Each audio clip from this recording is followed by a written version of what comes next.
I'm the best! So, the title of this video is called BlockbusterBuster RANT, alright? Well, I'm not necessarily a rant. Well, I'll admit, I'm not really a fan of the guy, and I'm not here to sit there and say, oh my god, you suck, blah, blah, blah, blah, you're on that guy with the glasses, you suck.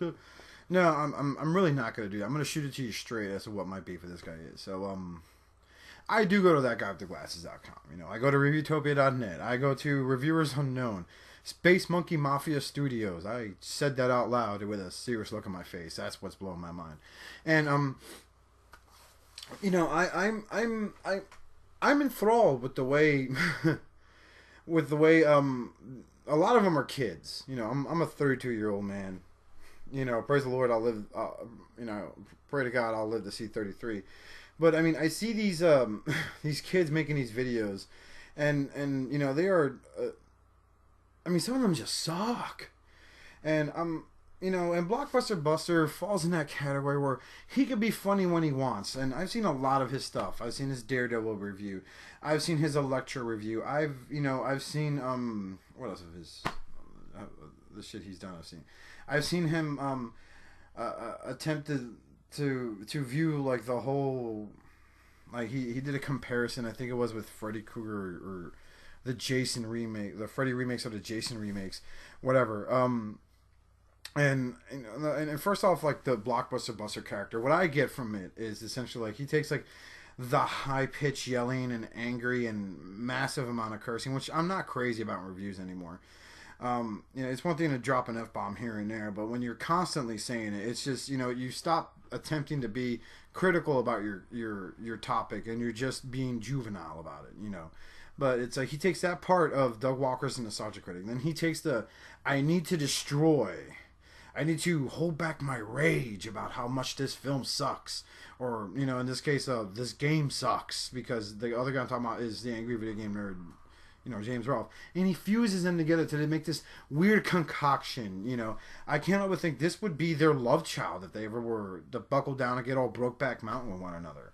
But I mean, like I said, I don't want to, like, I'm not attacking the guy. Don't get me wrong. To sit there and, you know, he puts a little work into his stuff. I mean, hell, the guy draws his own title cards. You know, and I give him credit on that because he's an artist. I kind of ease up because, you know, I know how frustrating being an artist can be sometimes. Pencil to paper speaking, not, you know, oh, today we're going to review this movie, you know. So this guy, this kid reviews Transformers Revenge of the Fallen. It's on the site. I check it out because I'm a Transformers fan, okay? You know, to my right, I have 2, 3, 4 shelves full of Transformers, you know, from the Dark of the Moon series to Generation 1 to... I got a couple of Headmasters and Target Masters. Headmasters here. I have a Generation 1 Megatron I bought at ShadowCon as part of the Chronicles pack they released out in Japan. He comes without the orange tip. You know, I'm a Transformers nerd. I have comic books. I have videos. I have the entire American animated series on video. You know, I have the movie, the 25th anniversary edition film on DVD. You know, I mean, I'm a fan. So when I see someone, like, you know, fuck up something I like a lot and basically be wrong about a few things, I can't help but want to bring it to their attention. So, BlockbusterBuster, this is for you. First off, do your research before the next time you do a film, dude. I understand you have a deadline to meet with that website, you know. I've been told, you know, you're given deadlines. You have to produce product at a certain amount of time. You know, sometimes once a month or once a week. You know, whatever, dude. So, you know, so you go ahead, you review this film, and that's fine. I won't take that away from you. You do the review. You have some funny parts in it. You know, you have this black guy named Mr. White, and, you know, he talks about how Skids and Mudflap are racist. You know, now that's racist. No, I found that kind of funny.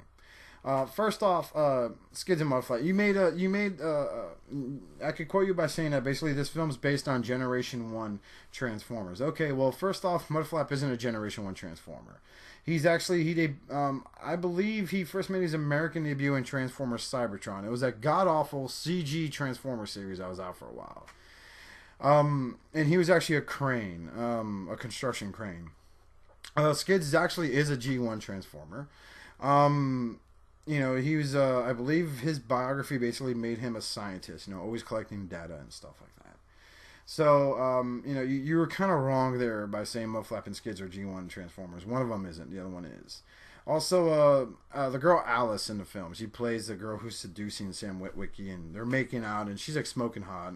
They're making out on top of Sam's bed. Michaela walks in, wooden acting skill, Miss Megan Fox herself.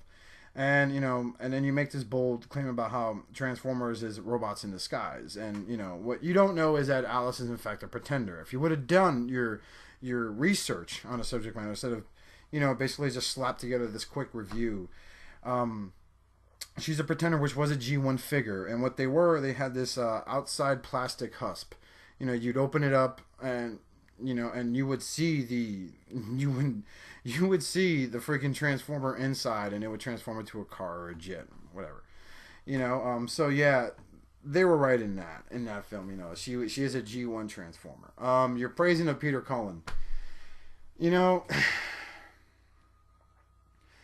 Everyone's praising Peter Cullen. Everyone's saying how Peter Cullen's the man and all that stuff. That's fine, dude. I'm not taking away from you. That's fucking fine. I'm a little disappointed you didn't mention Frank Welker. I don't know if you did in the first film. In the first film review you did, I didn't watch it. I'm not much of a fan of your stuff. I'm sorry. It's just your stuff to me is pretty generic. Angry movie reviewer, curses a lot, and except this guy destroys the movies he watches because no one's done that before. Oh no, but I haven't seen you review the first film, and and honestly I don't intend to either. You praise Peter Cullen. You don't even give any nod to Frank Welker, a guy who's been known for voicing Fred Jones from Scooby-Doo, a show I grew up watching. I don't know about a lot of you guys watching this video, but I grew up watching Scooby-Doo, besides Transformers and all that other stuff, and G.I. Joe, and, whereas Frank Welker has this, like, extensive resume of just voice acting gigs he's done alone. Peter Cullen's best known for voicing Optimus Prime, and doing a narration for Voltron, and doing, I think, a couple of characters in Voltron. That's just about it. Meanwhile, Frank Welker has done everything from doing the voices for Santa's Little Helper, in The Simpsons, to the animal voices of Curious George. In the Curious George motion picture they did with, I believe it was Will Ferrell.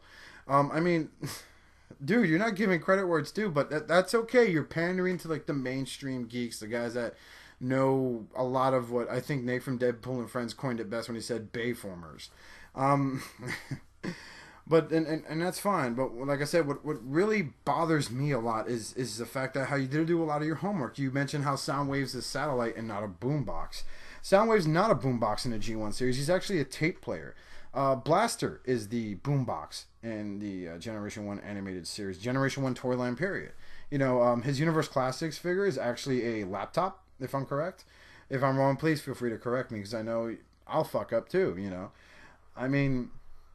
Also, Frank Welker voices Soundwave. Again, no Frank Welker mentioned there. He also voiced Shockwave in Dark of the Moon, as well as Soundwave.